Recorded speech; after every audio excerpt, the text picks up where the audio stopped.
This video is about a rabbit hole. I went off and looked up something called Forster's Tap O cap. What is it? It's something that takes a piece of aluminum, like from a soda can, or maybe a sheet metal piece that's really thin, like brass or whatever, and punches out little metal caps, little cups, something like that. The majority of the ones that you find make something around 0.2 inches across, outer diameter, and they're for fitting the following things. The black powder weapons that use percussion caps, number 11 and number 10. Also, if you modify them a bit or buy a specific altered version of it, makes decent 209 shotgun primer refill caps, rifle primers, or pistol primers that are the large size, that are 0.21 inches across. So it goes from 0.20 to 0.209 to 0.21 inches, depending on which one you buy. Went for $30 at one time. Now they're like $50, or you just DIY it because a lot of people have reverse engineered it. And at one time it was kind of copyrighted or patented, but it's not really much anybody trying to stop anybody from making them. How were they used? And what can you fill them with? Because again, this is a primer. A primer in a firearm uses a high explosive. Now use a tiny amount of it. Like, we're talking a dot that's about the size of a BB gun pellet across, but it's just like a tenth or a hundredth of a millimeter thick. It's just painted on. Or is it? Well, let's talk about it.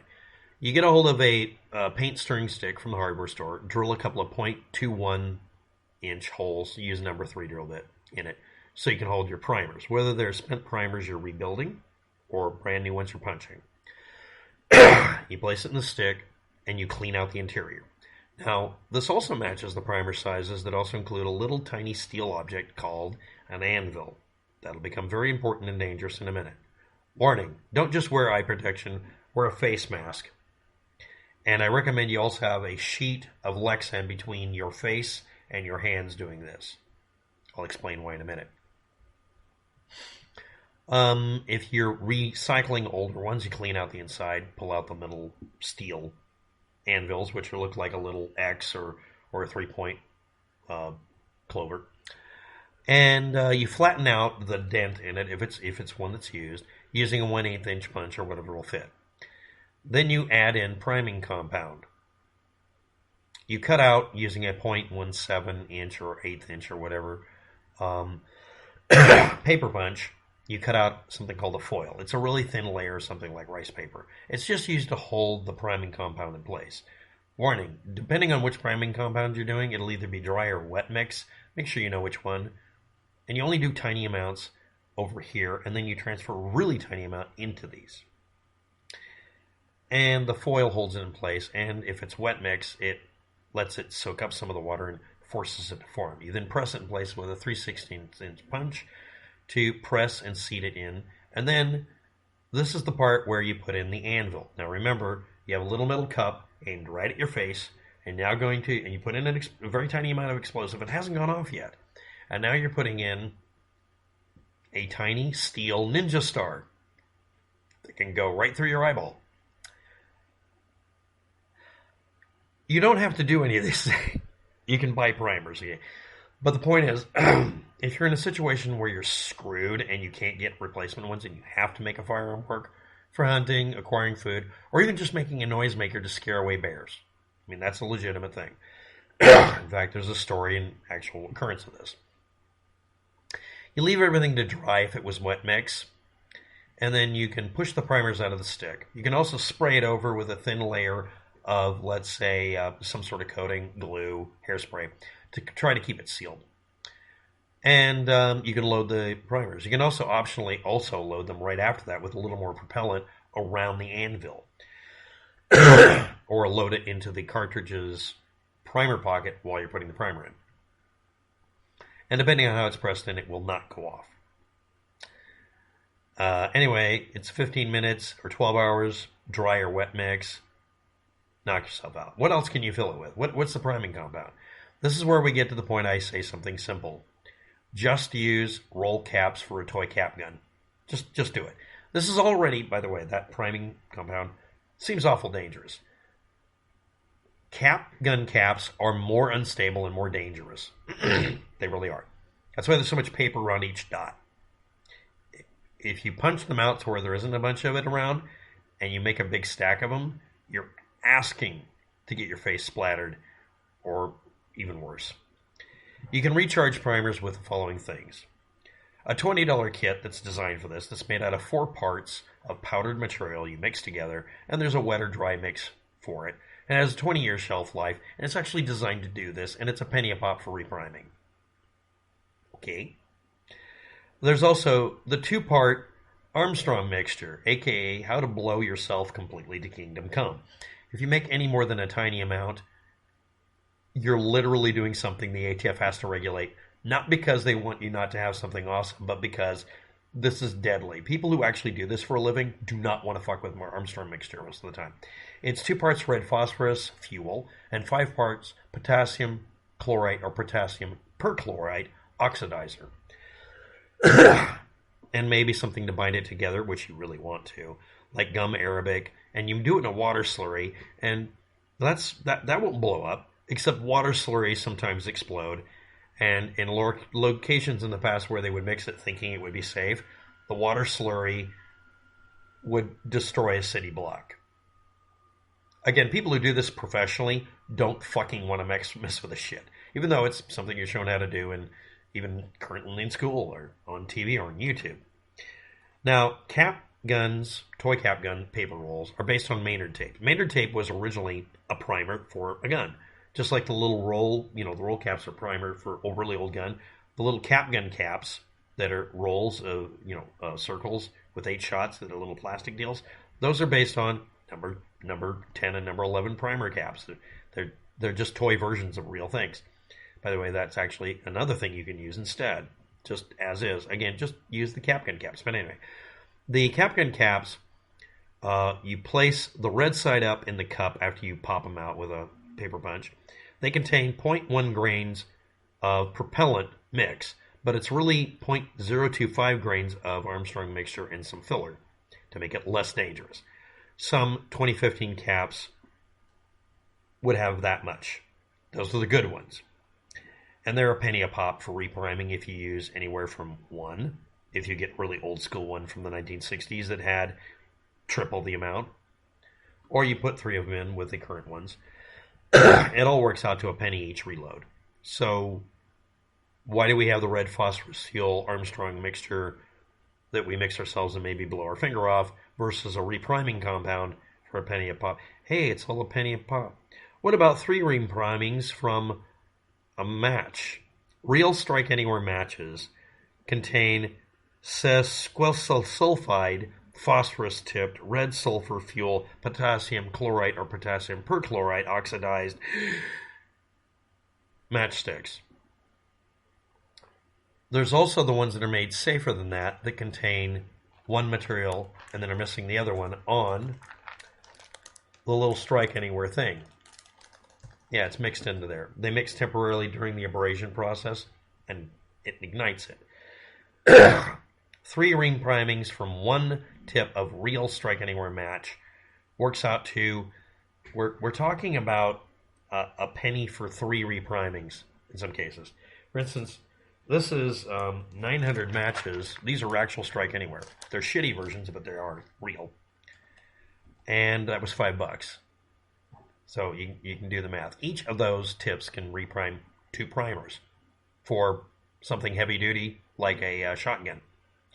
You can also use the non-ignition part for propellant. You can also use at that point book match propellant. But there's obviously a conspiracy here to bring up. Let's rabbit hole this. Again, this is already a rabbit hole because I was just trying to find the little metal cup pop-out thing. 2010 and before, Department of Transportation shipping safety regulations decided there needed to be hazmat charges on any box. Why? You can see pictures of people who ignore that hazmat fee and ship it, and it doesn't get handled carefully, and they ignite. Because because they're designed to ignite from every little thing. Again, you can use this for the primer for a fucking shotgun shell. Obviously, it can go off from being dropped, and some of them do. Most of the boxes, if you don't notice it, are wrapped in plastic and are filled with nitrogen gas because they'll catch on fire. They even do that with the strike-on box type because technically they can also go off under extreme conditions, like a thrower throwing a box at the airport. That's why they're not on airplanes. That's why shipping them by ground is dangerous. So there's also workplace bans in Alaska, California, Minnesota, Wisconsin, Ohio, Virginia, and New Jersey because houses burned down, because the fire marshal decided, I'm tired of putting out a factory every few weeks. They were responsible for too much shit. So by that point, by 2010, the death knell also became that you could get lighters that would work in cold weather, so they weren't screwing up like normal Bic lighters do in cold weather. And you were also competing with lighters being able to do 100 times the amount of lighting. So 3 Bic lighters was worth one of those boxes. And then people put out the really big lighters like people had for cigars, the really good ones with little catalytic converter thing in them. And suddenly you had people with lighters that could light 1,000 lights. So all of a sudden the lighter for $4 is worth this $5 triple stack. This has nothing to do with bombing laws or methamphetamine labs, even though that's on Walter White's end of it. This has to do with, honestly, it just costing too much. So how did I get this box of Strike Anywhere? The DOT shipping safety regs only applied if you go from state to state.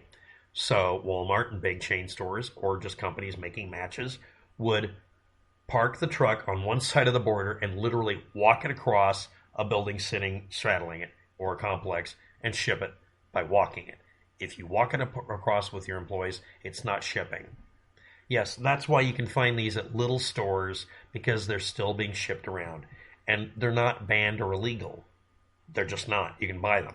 You can't buy them from Amazon unless somebody's being dishonest, because Amazon does not want to ship anything that not only can but will burst into flames if it's handled wrong. The other one is, again, it has to be injected with some gas to make it not burn if it does. The only other way to do it, and this is why they decided to say fuck it with the DOT, is if you wrap them in such a way they can't rub against each other and can't hit anything, you have to put packing material in. Companies didn't want to do it. They just decided, fuck it, we'll be our own shipping company. Intrastate transfer across a pathway of just walking it or running it across by literally using a belt. They just ran it. They just put a factory across the border, or ran it across with. I mean, it's not that complicated. They just eliminated the problem, and that's why you can get it in your state. Strike-on box safety match heads are potassium chlorate or potassium perchlorate oxidizer, and require red phosphorus lighting strip on the side that also has ground glass to get it to abrade it. And you can buy those strikers loose and mix them in and actually make all of that into priming compound, Armstrong mixture. And if you look at videos where people do it, they mention that they, in some cases, are missing a table or a finger.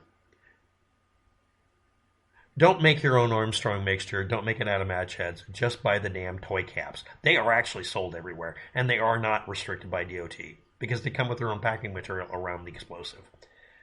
But it is an explosive, and if you start stacking them up, you will take your finger out. I lost part of my hearing due to an incident like this, and almost hurt friends of mine.